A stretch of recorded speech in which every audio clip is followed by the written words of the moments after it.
Grand format aujourd'hui dans l'une des plus belles salles du monde selon le magazine Time Out, puisque l'Odyssée se classe à la 29e position. Nous sommes avec Farouk Gonaltaï, directeur de l'Odyssée depuis 1992.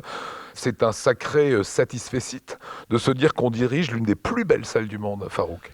C'est une source d'encouragement évidente, d'autant plus que ce lieu, qui à sa naissance ne s'appelait pas l'Odyssée, puisque ça a été la première séance a eu lieu le 3 janvier 1914 en tant que UT, Union Theater, avait fermé en 1986 et sur la base d'un projet que notre association avait soumis à la ville de Strasbourg et de la décision politique de la ville de Strasbourg, à partir du 24 septembre 1992, ce lieu renaît à la vie, donc c'est en quelque sorte une forme de résurrection profane et c'est une miraculée de la vie. Qu'est-ce qu'elle a de spécial, cette salle? Elle est entre la salle de cinéma et la salle de théâtre. Alors, dès le début, ça a été une salle de cinéma.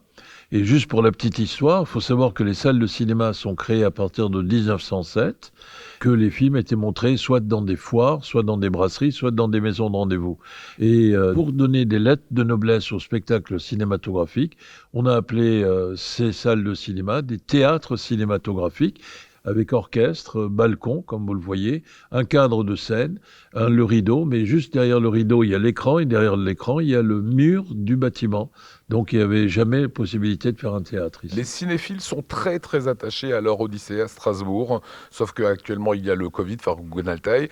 Comment est-ce qu'on fait pour continuer à créer du lien avec eux? Nous l'avons fait en publiant une chaîne YouTube de l'Odyssée. L'abonnement est gratuit, donc j'invite tout le monde à s'abonner. On en est à 164 au jour d'aujourd'hui. On a publié des chroniques de l'Odyssée sur des questions cinéma, société, politique, etc. Et des conversations avec des personnalités du monde culturel et diplomatique et politique de la ville de Strasbourg. Voilà, là on crée ce lien, c'est-à-dire on parle d'actualité, de cinéma. Comment est-ce que vous voyez la reprise? Qu'est-ce que vous nous prévoyez pour cette reprise? Nous avions déjà prévu pour fin novembre, début décembre un cycle, mais le confinement se prolonge malheureusement. Je vous donnerai pas le détail de la programmation, mais le cycle il est prêt, il s'appelle Vivre, aimer, rêver, pleurer au cinéma. Et dernière question, il y a beaucoup de cinéma ici à Strasbourg. Quel est le positionnement de l'Odyssée pour celles et ceux qui connaîtraient peut-être pas encore la programmation de l'Odyssée? Alors notre slogan c'est le cinéma autrement. Nous avons une programmation qui vise à ne pas être concurrentielle à celle des salles de cinéma privées de Strasbourg, et c'est tout à fait normal.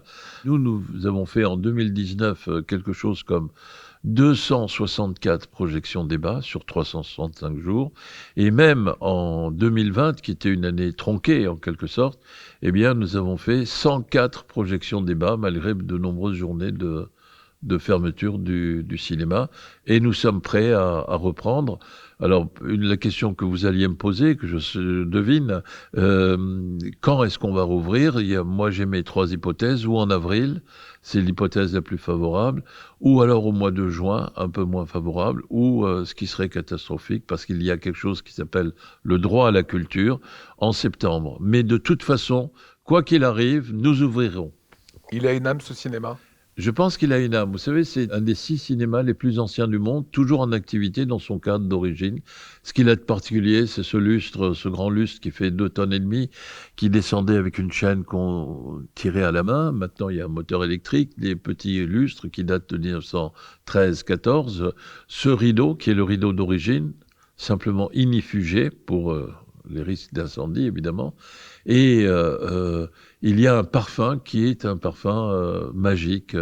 C'est le parfum de la salle en noir tel que pouvaient le voir les spectateurs au début du XXe siècle.